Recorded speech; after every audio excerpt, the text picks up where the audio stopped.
Perkenalkan, saya Natasha Nora dengan NIM 13123000084. Perkenalkan, nama saya Meisha Brina Melika Alista, NIM 13123000161. Perkenalkan, nama saya Rivaldi Trisaputra dengan NIM 13123000187. Perkenalkan, nama saya Rizky Lamdri Artono dengan NIM 13123000226. Assalamualaikum warahmatullahi wabarakatuh. Waalaikumsalam. Swastiastu, namo buddhaya, salam kebajikan, rahayu. Merdeka. Perkenalkan, nama saya Rivaldi Trisaputra, bisa dipanggil Rival. Kalau saya Natasha Nora, bisa dipanggil Nata. Saya Rizky Lamdri, bisa dipanggil Topet. Oke, jadi kurang lebih materi yang kita jelaskan tentang perlindungan konsumen ini sama dengan yang tadi. Cuman di sini kita lebih menekankan tentang pentingnya kesadaran kita sebagai konsumen dalam hukum perlindungan konsumen, sama kewajiban kita sebagai konsumen. Jadi konsumen juga memiliki kewajiban. Kewajiban itu seperti tanggung jawab. Jadi bisa dikatakan di sini kita semua ini sebagai konsumen, teman-teman. Jadi konsumen itu adalah setiap orang yang memakai barang dan atau jasa yang tersedia dalam masyarakat, baik untuk kepentingan diri sendiri, keluarga, orang lain maupun makhluk hidup lain, dan tidak untuk diperdagangkan. Jadi konsumen itu nggak beli barang, beli jasa, tapi nggak diperdagangkan lagi, mas. Jadi digunakan untuk diri sendiri. Selanjutnya, konsumen itu sering menjadi pihak yang paling rentan dirugikan, karena banyak kasus yang sudah terjadi. Konsumen itu sering ditipu, dibujuk oleh pelaku usaha. Nah, kesadaran perlindungan konsumen merupakan langkah awal agar konsumen tidak mudah tertipu, dirugikan, atau dimanipulasi. Lanjut. Nah, dasar hukum perlindungan konsumen sendiri di sini diatur dalam Undang-Undang Nomor 8 Tahun 1999 tentang perlindungan konsumen, biasa disebut UUPK. Jadi adanya UUPK di sini menjamin dan mengatur yang pertama hak dan kewajiban konsumen, kewajiban pelaku usaha, larangan-larangan bagi pelaku usaha, penyelesaian sengketa konsumen, dan juga pembinaan dan pengawasan terkait perlindungan konsumen. Nah, mengapa kesadaran konsumen itu penting? Karena dapat mengurangi resiko kerugian bagi konsumen. Jadi kita sebagai konsumen apabila sadar terhadap perlindungan konsumen, kita bisa mengurangi kerugian kita dalam beli barang, dalam menggunakan jasa. Itu kita bisa lebih mengurangi lah resiko kita kena rugi. Misalnya barang palsu, barang rusak, barang tidak sesuai, harga tidak wajar, dan lain sebagainya. Selanjutnya juga mencegah resiko penipuan, terutama transaksi online. Biasanya cekot Shopee, cekot Tokped, dan lain-lain kan sering banyak kasus terjadi penipuan gitu. Barang datang nggak sesuai dengan deskripsi. Selanjutnya juga mendorong pelaku usaha agar berperilaku jujur dan menjalankan usahanya. Selanjutnya juga menjaga kesehatan dan keselamatan konsumen dari barang atau produk yang berbahaya, bisa produk skincare, barang-barang makanan, dan lain-lain. Kita juga dapat mengerti kejelasan dari barang itu sendiri. Selanjutnya yang terakhir itu membangun pasar perdagangan yang sehat, kompetitif, dan berkualitas. Nah, atas kenyamanan, keamanan, dan keselamatan saat menggunakan barang dan atau jasa, itu hak kita sebagai konsumen. Jadi kita dijamin keselamatan kita, kesehatan kita, keamanan kita dalam beli barang atau jasa. Selanjutnya hak untuk mendapatkan informasi yang benar, jelas, dan jujur, termasuk harga, bahan, dan resiko. Jadi kita sebagai konsumen dalam beli barang atau menggunakan jasa, kita harus meminta hak kita buat informasi yang jelas terkait barang tersebut. Misalnya iklan-iklan dan lain-lain itu kita bisa tanya, Mas. Kita kalau beli online dan lain kan bisa chat sama penjualnya, tanya ini barangnya seperti apa, detailnya, lengkapnya gitu. Terus mungkin barang bekas kan kita bisa tanya berapa lama pemakaiannya, minusnya apa saja. Terus selanjutnya hak untuk memilih barang dan jasa sesuai dengan kebutuhan. Jadi kita punya hak buat milih barang. Misalnya kita beli, misalnya ada dua penjual yang sama ini, kita bebas milih. Jadi nggak dipaksa harus tuku nanti ini, aku takut nang ini kok nggak tuku. Itu hak kita sendiri buat milih cocok yang gimana. Selanjutnya, hak untuk mendapatkan kompensasi atau ganti rugi apabila barang dan atau jasa tidak sesuai. Ini yang paling penting, Mas. Kenapa? Karena kalau kita sebagai konsumen nggak sadar kalau kita punya hak kompensasi, hak ganti rugi, ya kita kebujuk barang, kebujuk jasa, terus manut-manut aja, kadung tuku. Sedangkan kita kan punya hak untuk ganti rugi, kompensasi, komplain, minta klarifikasi dan lain-lain. Itu bisa kita pahami lagi. Jadi besok-besok misalnya kita udah beli barang, kita pastikan ini ada garansinya, ada ganti ruginya dan lain sebagainya. Selanjutnya, hak untuk diperlakukan atau dilayani secara benar dan jujur serta tidak diskriminatif. Jadi tidak dibeda-bedakan. Misalnya beli anak kecil atau perempuan ini nggak cocok barang kamu, itu nggak boleh. Jadi kita harus dilayani secara sama. Karena pembeli kan bisa dikatakan adalah raja. Selanjutnya, hak untuk mendapatkan advokasi, perlindungan dan upaya penyelesaian sengketa perlindungan konsumen secara patuh. Hak untuk mendapatkan advokasi ini bisa dibilang kita sebagai konsumen itu apabila kena kasus sengketa beli barang, beli jasa, kita punya hak buat membela diri kita. Jadi nggak cuma kita sendiri yang komplain, minta kompensasi, tapi kita bisa minta hak kita ini ke lembaga-lembaga perlindungan konsumen, swadaya masyarakat. Di sini saya akan menjelaskan tentang kewajiban konsumen yang biasanya kita sebagai konsumen kita itu lupa apa sih kewajiban kita sebenarnya. Nah, yang pertama itu adalah membaca dan memahami informasi terkait produk, misalnya komposisi, tanggal kadaluarsa, sama label. Nah, kita ini kan biasanya cuma hanya membaca di bagian expirednya aja. Sebenarnya kita itu juga wajib, bahkan harus membaca komposisi yang apa yang akan kita konsumsi, terutama dalam makanan, minuman. Itu wajib banget untuk kita baca komposisinya. Biasanya kita kan beli di Indomaret atau lainnya, kita tuh ya wis lihat expirednya aja, habis itu udah kita konsumsi. Sebenarnya harus kita perhatikan komposisi, takutnya ada misalnya pengawetnya yang berlebih atau sebagainya, dan bisa menyesuaikan dengan diri kita sebagai konsumen.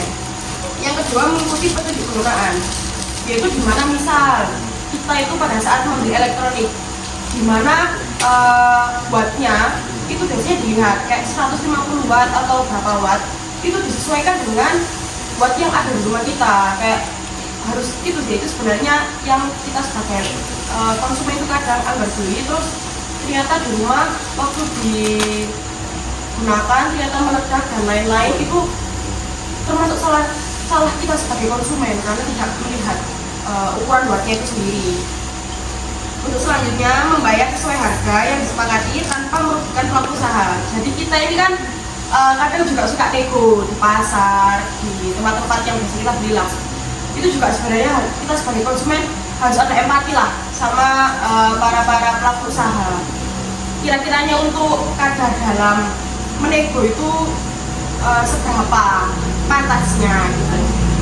Terus lanjut, menggunakan barang dan atau jasa dengan bijak, tidak memanipulasi atau melakukan klaim palsu. Nah, seperti yang dibahas sama Mas Rival tadi, biasanya kita yang membeli online itu kadang kita itu bisa komplain, oknum-oknum yang komplain tidak sesuai dengan apa yang datang.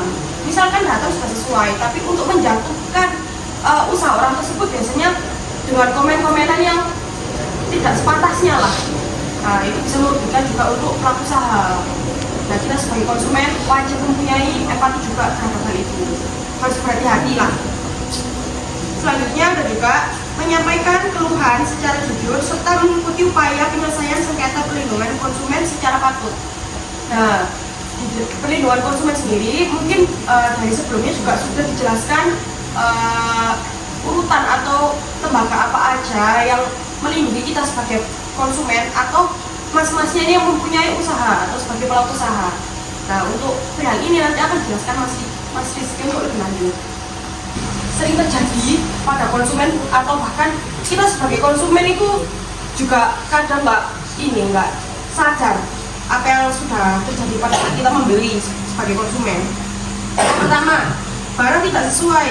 Misalnya barang yang dibeli di e-commerce tidak sesuai dengan yang difoto atau di deskripsi. Nah, ini sering banget terjadi karena memang e-commerce itu sangat rentan ya, karena kan barangnya tidak kita lihat secara fisik langsung, namun melalui online saja. Terus yang kedua, ada produk makanan tanpa izin BPOM dan produk konsumsi yang sudah kadaluarsa. Nah, untuk yang produk tanpa BPOM ini contohnya bisa misal ke penjual UMKM, itu sebenarnya itu yang resikonya sangat tinggi, karena kalau misalkan makanan instan atau produk-produk instan itu kan sudah ada BPOM-nya, sudah pasti. Nah, bagaimana untuk yang seperti kita beli di UMKM itu? Nah, itu agak riskan karena kan kita juga nggak tahu asal usulnya, bahkan produk halalnya pun juga bisa diklaim semata-mata dari logonya. Nah, itu harus sangat hati-hati lah, karena kan apalagi UMKM itu juga kesterilannya juga kurang terjaga. Hal-hal itu agak susah untuk dituntut gitu. Terus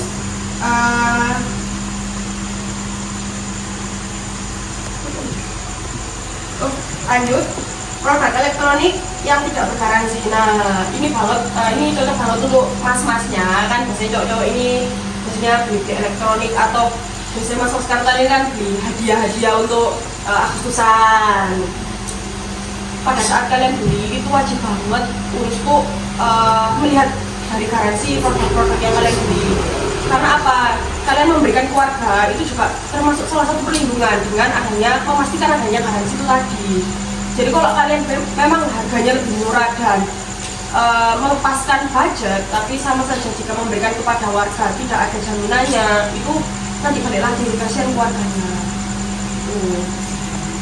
Terus ada lagi, penjual menaikkan harga menjadi tidak wajar pada saat tertentu. Nah, ini bagi mas-masnya juga sebagai pelaku usaha mungkin di sini, ketika ada yang terlihat, biasanya mungkin orang terlihat dari pacaannya biasanya ya mas. Nah, pajak-pajakannya kan kayak terlihat sedikit lebih berada, maupun biasanya kalau kita sedang berwisata ke tempat wisata kan pasti harganya dinaikkan.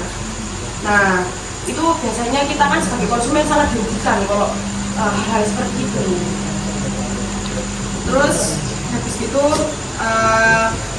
penipuan promo atau diskon palsu.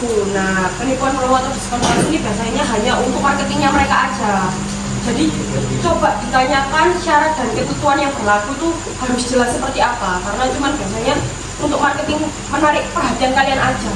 Nah, itu kesalahan konsumen biasanya orang Indonesia itu, apalagi yang sale-sale, promo-promo langsung aja, itu kesalahan sebenarnya. Harus dipastikan dulu. Terus tidak diberi bukti pembayaran. Nah, di sini mungkin biasanya mas-masnya ini juga pernah di suatu toko atau membeli makanan atau apapun, kalau tidak ada stok biasanya bisa diganti makanan 10 porsi atau apa. Biasanya kan sering kali seperti itu. Nah, bukti pembayaran itu tetap harus kalian minta, karena sebagai perlindungan kalian, sebagai alat bukti bahwa kalian memang membeli di toko tersebut dengan harga yang sudah tertera. Jadi kalau misalkan ada kesalahan dari pihak pelaku usahanya seperti keracunan atau alat elektroniknya rusak dan sebagainya, itu bisa dipertanggungjawabkan dengan alat bukti yang ada, yaitu struk itu tadi atau nota. Selanjutnya, layanan yang kurang baik seperti customer service yang lambat atau pelaku usaha yang menghindar saat diminta pertanggungjawaban. Nah, ini pasti sering banget di kamar sih kalau menurut saya ya. Ya kan, pasti kalau mereka udah tahu kalian mas-masnya ini komplain, pasti udah gak jawab gitu. Nah, itu bisa banget untuk dilaporkan, karena kalau mungkin dari beberapa kita konsumen, kalau nominalnya kecil kita bisa abaikan biasanya. Tapi kalau memang nominalnya yang besar, bisa sampai jutaan, itu menurut saya harus wajib dilaporin sih. Soalnya biar nggak ada korban-korban lainnya lagi. Resiko konsumen yang tidak punya dari haknya. Nah, ini bagi mas-masnya yang ini resiko kalian mas, kalau misalkan kalian tidak punya dari hak kalian sebagai konsumen itu apa aja. Jadi resiko yang pertama, kalian itu sudah pasti rugi uang, rugi waktu, bahkan bisa merugikan kesehatan gitu. Nah, kan itu sangat disayangkan kalau sudah menyangkut kesehatan, sudah rugi uang buat berobat, fisik kita juga menjadi ancamannya gitu kan. Terus yang kedua, tidak mendapat ganti rugi karena tidak memahami prosedur ganti rugi. Nah, biasanya ini kita bahas tadi yang seperti garansi. kadang kan orang tua biasanya itu yang agak susah menggantikan garansi ini tadi karena menurut mereka itu lebih ribet, ya kan. Tapi bahwasannya harus sebenarnya mereka sadari, atau mungkin nanti mas-masnya bisa lebih menghimbau ke orang tuanya lagi, bahwasannya hal tersebut itu harus tetap apa ya mas, tetap menyadari itu bahwasannya itu haknya orang tua kalian dalam membeli barang tersebut. Terus lanjut ke pelaku usaha tetap melakukan praktik curang. Ini sama kaitannya dengan seperti diskon atau sale yang memang hanya untuk menarik perhatian kalian sebagai konsumen. Ini ada satu pautannya dengan melakukan praktik curang seperti itu. Terus lanjut, kualitas pasar perdagangan semakin menurun. Barang palsu, ilegal semakin mendominasi pasar. Nah, ini bisa contohnya barang ilegal itu sama halnya mungkin mas-masnya juga pernah beli seperti barang thrifting. Nah, thrifting itu sebenarnya itu ilegal mas. Itu memang harganya murah. Kita sebagai orang Indonesia siapa sih yang nggak pengen ya kan, kalau murah, barangnya branded. Nah, hal-hal kayak gitu tuh bisa mematikan pasar di Indonesia, terutama kayak brand-brand lokal pun jadi tutup karena harganya lebih murah kan, bahkan menyandingi harganya, tapi dari segi brand lebih bagus. Nah, itu ilegal mas. Itu jadi hati-hati kalau beli. Terus lanjut, meningkatnya kasus penipuan. Nah, ini pasti mas-masnya sudah menyadari kan, kayak ini pasti banyak banget, udah umum dan lain sebagainya. Kita untuk memilih dan membeli barang atau jasa kepada pelaku usaha, yang pertama kita meneliti dulu sebelum membeli, membaca label pada makanan atau minuman, kemudian melihat kualitas pada barang tersebut, kemudian memastikan tanggal expired atau tanggal kadaluarsa, dan mengetik izin edar pada makanan atau minuman yang kita beli. Kemudian yang kedua, membandingkan harga dan kualitas pada barang tersebut atau mempertimbangkan sebelum membeli. Pastinya kita kalau membeli sesuatu, kita membandingkan harga barang dari toko satu ke toko dua biasa aja.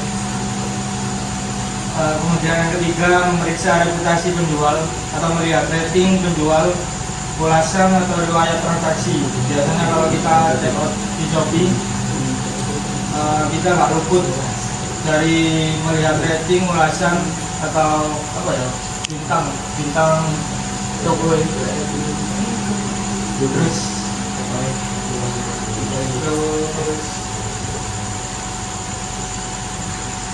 yang keempat, mengutamakan produk yang aman dan berkualitas atau memilih produk yang memiliki izin yang jelas, bersertifikat atau berstandar, dan pastikan apakah produk tersebut memiliki garansi resmi.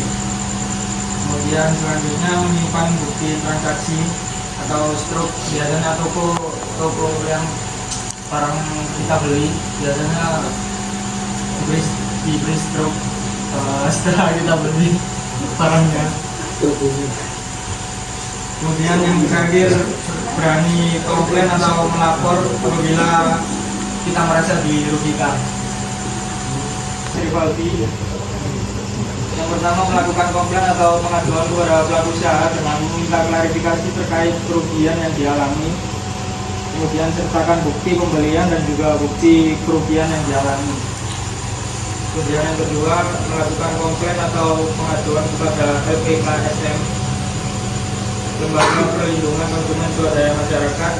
LPKSM dapat membantu terkait advokasi dan mediasi. Kemudian yang ketiga, dapat mengajukan sengketa pembahasan penyelesaian sengketa konsumen atau BPSK.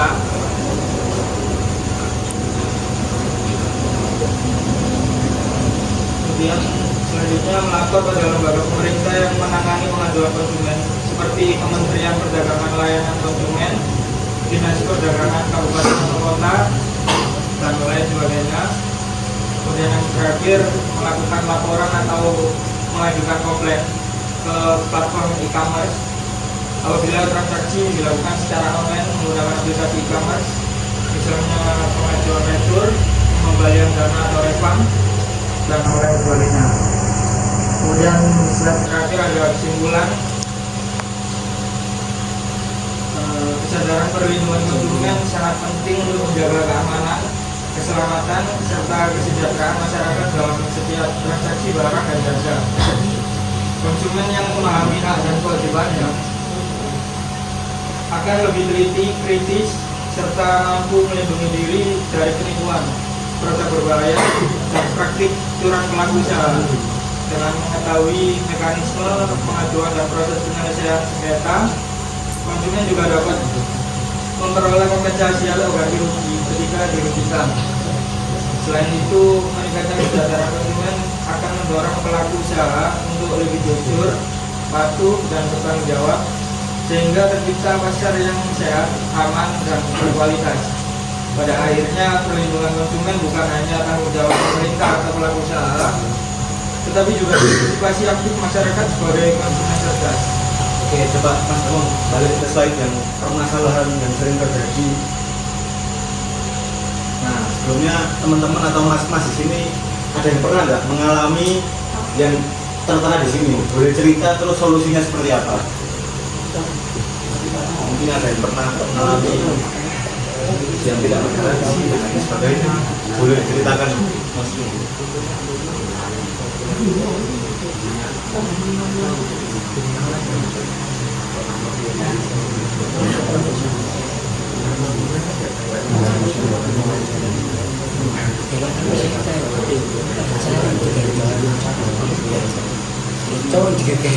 Mungkin ada yang pernah COD barang di Facebook, di Surabaya City dan lain sebagainya, tapi barangnya nggak sesuai.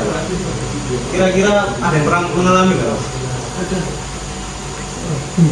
Atau ada yang pernah ngalamin waktu COD udah sampai di tempat tapi kalian ngakunya malah nggak pernah check out. Nah biasanya tuh biasanya sering gitu.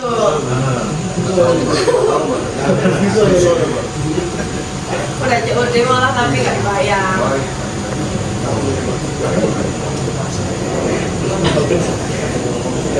Jadi dari permasalahan yang terjadi ini ya semoga aja kita nggak pernah mengalami permasalahan jangan sampai lah. Kita sebagai konsumen harus paham hak kita, kewajiban kita, tanggung jawab kita dalam membeli barang atau jasa. Kalau penawar itu nggak apa-apa ya? Nggak apa-apa, Mas. Jadi Harga 750 ditawar 400 itu? kamu kembali lagi kita sebagai konsumen kan juga punya hak untuk sekiranya barang ini harganya nggak wajar buat kita atau budget kita seberapa itu kita boleh nawar, cuman ya kita jangan sampai merugikan pelaku usaha itu sendiri. Kita kan yang mengira-ngira pelaku usaha ini kira-kira modalnya untuk barang ini berapa sih, kita mungkin nawarnya ya sesuai lah dengan budget kita. Kalau misalnya ada case seperti itu, Ya. nah itu biasanya untuk pelaku usahanya atau yang menjual itu bisa melaporkan juga, gitu, karena adanya ketidakwajaran, karena merasa dirugikan, itu bisa banget. Itu terlalu bahaya dia. Terlalu bahaya. Terlalu kebacet ya, Mas. Iya. Waduh.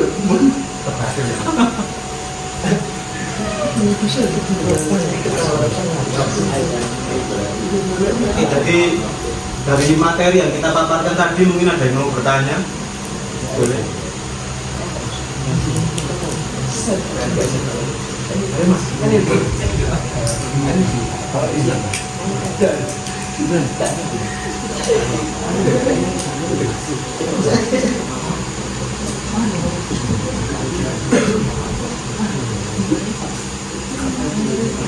Mau bertanya? Ya, silakan Mas.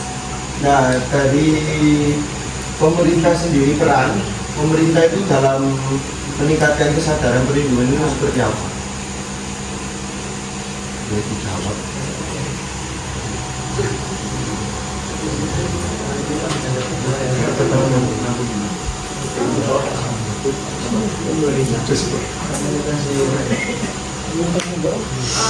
Izin menjawab ya, kalau dari aku. Jadi peran pemerintah itu sebenarnya banyak, tapi nggak banyak tapi banyak juga yang kita nggak sadari. Misalnya yang pertama dari segi BPOM atau BPOM itu mungkin kalian pernah lihat beritanya seperti yang ada kasus terbaru di Tamizani yang waktu itu pernah kalian dengar di TikTok mungkin dan seterusnya. Nah itu termasuk salah satu upaya pemerintah agar bahwasannya produk itu tidak bisa dimainkan semata-mata. Nah dengan cara pengawasan melalui BPOM itu yang pertama. Yang kedua itu juga ada pasti dari pemerintah sendiri itu melakukan sosialisasi. Biasanya kalau dari mahasiswa sendiri itu pada saat pelaksanaan KKR atau kunjungan seperti ini itu memberikan juga penyuluhan yang berdasarkan dari pemerintah yang bagaimana mendaftarkan produknya, terus akhirnya bisa diterima oleh konsumennya menjadi lebih aman. Itu termasuk salah satu upaya pemerintah juga. Terus penegakan hukum yang memang tadi ada dasar hukumnya yang di slide-nya disebutkan tadi itu termasuk salah satu upaya pemerintah biar tidak maraknya adanya penjual-penjual yang ngawur gitu. Nah itu masuk salah satu upaya juga. Itu sih Mas kalau izin menambahkan Mas, jadi dari pemerintah itu ada namanya pembinaan dan pengawasan. Jadi upaya awalnya itu pembinaan, jadi pemerintah itu melakukan ya seperti yang dijelaskan tadi, edukasi, membina tidak hanya konsumen tapi juga membina pelaku usaha, misalnya UMKM dan lain itu dibina, gimana cara mereka berdagang secara sehat, secara jujur, benar. Terus juga ada pengawasan. Jadi pengawasan ini contohnya seperti ada barang-barang yang udah beredar ini, tapi barang-barang ini itu tidak sesuai. Jadi pemerintah dapat melakukan penarikan dari peredaran. Itu Mas. Karena kan dari hal itu kan mesti kan pasti ada surat izin edarnya. Ya. Nah kalau ada terjadi kejahatan itu langsung bisa ditarik sampai produk tersebut bisa membenarkan sesuai dengan SOP yang ada. Baru nanti bisa dikatakan lagi. Terima kasih. Iya. Sama. Ini ada lagi. Ini ada lagi yang mau bertanya? Iya. Jelaskan dapat beberapa harian masyarakat serta konsumen dalam melaksanakan kewajibannya. Boleh diulangi Mas? Jelaskan dampak jangka panjang bagi masyarakat jika konsumen tidak melaksanakan kewajibannya. Dampak jangka panjang.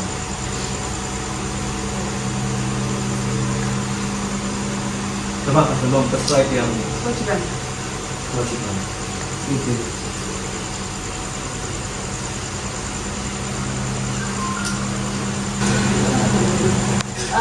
Izin jawab ya Mas. Jadi di slide ini kan ada beberapa kewajiban ya. Nah jangka panjangnya itu banyak banget sebenarnya. Yang pertama itu kalau misalkan kayak tadi Masnya bilang kan pernah terjadi seperti penawaran yang sangat drastis. Contohnya kayak gitu tadi.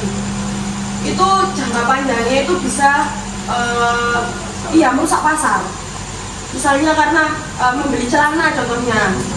Mas Demongin tadi membeli celana dari harga 700 ditawar ke 450, akhirnya merusak pasar karena bahwasanya di tokonya yang Mas Demong beli itu bisa sampai ke 450, akhirnya yang harusnya pasarnya di 700 ini tadi jadi rusak karena hanya kesalahan satu orang aja, karena kayak membandingkan lah ibaratnya. Saya menambahkan Mas, jadi ada juga pelaku usaha gara-gara konsumen nggak menyadari kewajibannya atau tanggung jawabnya, misalnya menawar yang nggak karu-karuan tadi atau beli dengan cara yang tidak sopan dan lain-lain. Pelaku usaha bisa mengurangi pelayanannya, jadi mereka berjualan jadi nggak enak, nanggapi konsumen jadi nggak jujur, jadi nggak sopan dan lain sebagainya. Jadi kita sebagai konsumen juga harus sadar kewajiban kita atau tanggung jawab kita dalam membeli barang atau jasa. Cukup Mas? Kita ada lagi. Kesadaran perlindungan konsumen harus dibangun bukan hanya pada konsumen tetapi juga pada pelaku usaha. Secara lagi. Mengapa tuh Mas? Mengapa perlindungan konsumen harus dibangun bukan hanya pada konsumen tetapi juga harus pada pelaku usaha? Nanti mungkin tentang konsumen ya. Jadi kalau aku sendiri di Undang-Undang Nomor 8 Tahun Perlindungan Konsumen ini tidak hanya mengatur yang namanya perlindungan kita sebagai konsumen, tapi juga perlindungan ke pelaku usaha, karena pelaku usaha itu juga korban sebenarnya. Gitu. Jadi nggak melulu tentang konsumen terus yang menjadi korban saat ada pembelian. Misal kayak yang tadi saya sebutkan, dengan memberikan ulasan di e-commerce barang tidak sesuai dan lain-lain, padahal hasilnya memang sesuai tapi merusak toko atau nama baik Masnya, bisa seperti itu. Nah, dari undang-undang yang sudah ada itu juga memberikan perlindungan kepada Masnya untuk tidak merusak nama baik toko Masnya gitu. Jadi konsumen lain tuh masih tetap percayalah kepada Masnya. Itu kenapa undang-undang ini tuh juga berlaku untuk melindungi para pelaku usaha, tidak hanya konsumen aja. Jadi izin menambahkan Mas ya. Kenapa kewajiban itu dikatakan sebagai tanggung jawab? Jadi pelaku usaha itu kenapa juga harus sadar pentingnya perlindungan konsumen? Karena yang pertama sebagai pelaku usaha kan juga memiliki tanggung jawab, juga memiliki kewajiban. Jadi dalam berdagang mereka juga ada hal-hal yang membatasi mereka untuk berdagang. Jadi misalnya aturan-aturan yang seperti tadi dijelaskan itu kayak harus menyikapi konsumen itu seperti tidak membeda-bedakan, menganggap konsumen itu juga harus sopan dan lain sebagainya. Itu juga termasuk ke tanggung jawab pelaku usaha.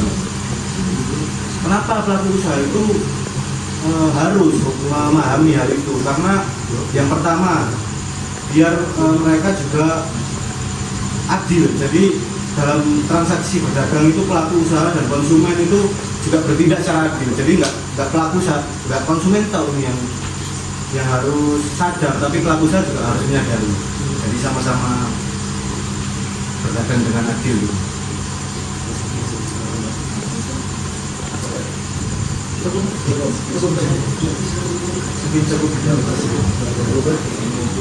Lagi yang bertanya. Saya mau tanya lagi, mungkin Masnya mau tanya lagi. Kalau misal nggak sadar itu ya Bapak? Pelaku usahanya. Iya. Nah, itu ada lembaganya Mas. Jadi di perlindungan konsumen ini tuh ada beberapa instansi. Jadi ada yang skala nasional, ada yang skala daerah. Nah, kalau nasional itu biasanya cuma memberikan pembinaan aja.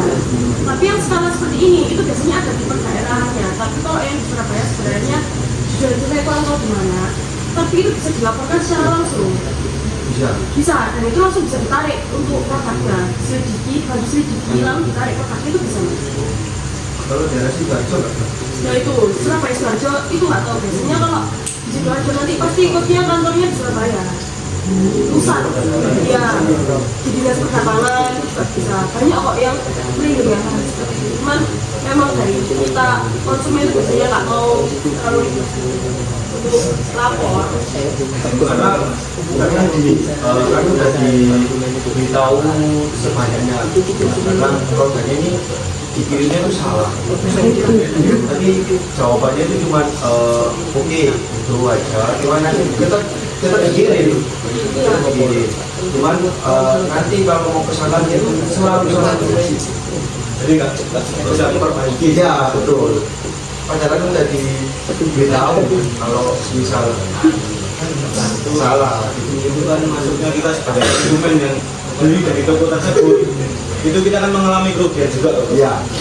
Nah, kita bisa melakukan kayak komplain yang pertama. Kalau komplain masih tetap barangnya dikirimnya panjang, ini barang dikirim mana, nggak ada perubahan. Dan yang pertama kita bisa mengajukan ganti rugi. Jadi sebelumnya kan bisa dikatakan barang yang dikirim itu kan kompensasi. Jadi barang pertama salah, terus dikirim barang lagi itu termasuk kompensasi. Tetapi kalau di kompensasi itu kita masih belum terpenuhi hak kita bisa minta ganti rugi. teman-teman aja. Jadi kalau kan biasanya kita biasanya juga e-commerce, jadi kayak Shopee atau TikTok ya. Nah itu bisa langsung ke kantornya langsung. Kalau misalkan di BPSK atau kantor-kantor perlindungan konsumen lainnya yang memang kurang ibaratnya peduli atau mereka, kalau kantor e-commerce Shopee, Gojek atau lainnya itu pasti itu kok langsung kalah kalau kayak gitu. Karena kan membawa nama baik e-commerce-nya. Kasihan juga sama tubuhnya.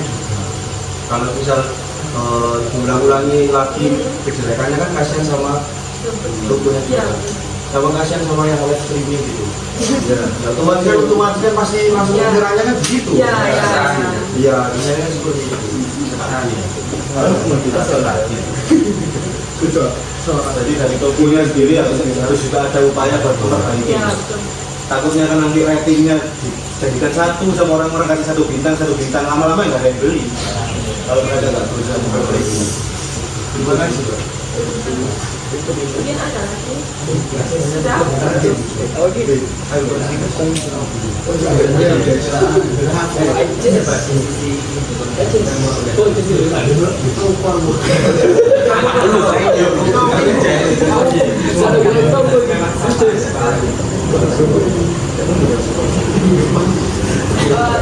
Jadi ini kita sebenarnya sama seperti tadi, kita juga akan membagikan satu buku saku. Ini ketua kantornya siapa? Mas Adi. Jadi untuk mas-masnya atau untuk ketua kantornya, kalau misalkan di desa Keduri atau di RW-nya Mas, ada misal terjadi seperti ini baik dari segi konsumen maupun penjualnya, pelaku usahanya, itu ada di buku Pandora ini semua, dan ini juga ada tipsnya cara penyelesaiannya. Ganti rugi apa aja yang bisa kita terima atau kita laporkan itu ada di sini semua. Terus lembaga-lembaga apa aja yang bisa melindungi kita sebagai konsumen dan pelaku usaha itu ada di sini semua. Jadi boleh untuk setiap bisa terimanya dulu.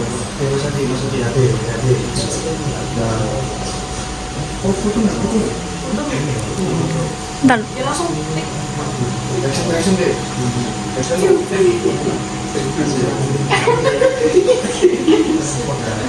Terima kasih Mbak Mas. Kami terima dari kami.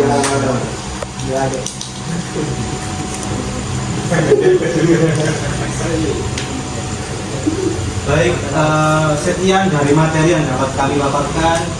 Kami juga ucapkan terima kasih buat teman-teman mas-masnya yang mau mendengarkan, mau sharing, mau bertanya, mau menyimak dan mau memahami tentang perlindungan konsumen itu sendiri. Repot-repot juga ke rumahnya Mas Gemo untuk bantu kita penyuluhan, mendengarkan. Terima kasih banyak ya. Sekian dari kami tutup. Wassalamualaikum warahmatullahi wabarakatuh.